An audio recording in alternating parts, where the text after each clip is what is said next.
The process of writing it was really interesting because you wrote it in first person, right? And you had very clear what scenes were in black and white, the ones in color. So why did you have all these elements so clear from the beginning? Well, for me, when I embark on a project, I'm looking at what the story is, I'm looking at the drama, but structure and a structural approach, a point of view, I need to have that all figured out before I start writing. So in the case of Oppenheimer, it's a shifting contrast between a very intensely first-person, subjective point of view, where we're in his head. Those are the color scenes. And then the black and white scenes are Robert Downey Jr.'s character's point of view. It's a character called Louis Strauss, who had a really interesting relationship with Oppenheimer, but he gives us a sort of more objective view of Oppenheimer. And I use the color in black and white for the audience to be subliminally or you know, not something that interferes with their watching the film or the momentum of the film, but gives them a feeling of, you know, which side of the story they're in at that particular moment. And for most people, Oppenheimer is the man who killed 200,000 people. So did you have any doubts, worries about how to represent him for the audience? No, I think for me, it's a process of trying to be in his head and understand his relationship to history, why he did the things he did, why he didn't do some of the things he didn't do. And I felt that if we could enter into his very dramatic story, very important story, from his point of view, we would have a journey towards understanding rather than judgment.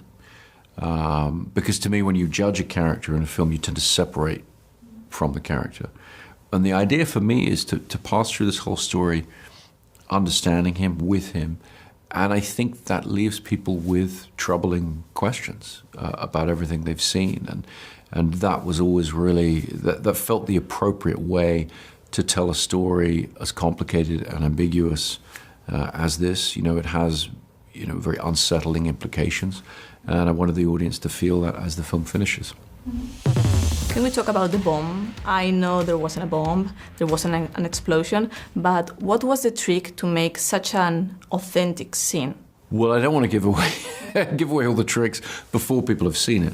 But what we did is we decided not to use computer graphics because however versatile they are, they tend to me feel a little anodyne, a little safe, and we needed the Trinity test to have threat and danger, as well as incredible beauty.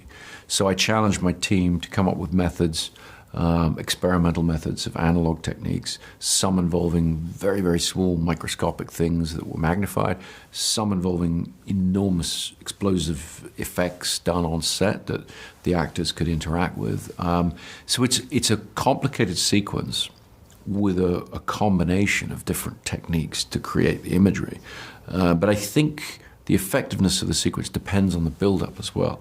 It's really about, you know, we went out into that desert, we built our version of the tower, the Trinity Tower, we took the actors out there in the middle of the night with the bunkers, and, you know, they experienced that countdown, that tension, you know, what it was like to be there. And it's the build-up, the process, the procedure, all the safety precautions, the switches that are thrown, the nervous glances exchanged, the countdown itself. That, I think, is essential to the sequence becoming, you know, the showstopper of the film, and it's really the pivot point of the entire movie, and it was important to really involve the audience in it.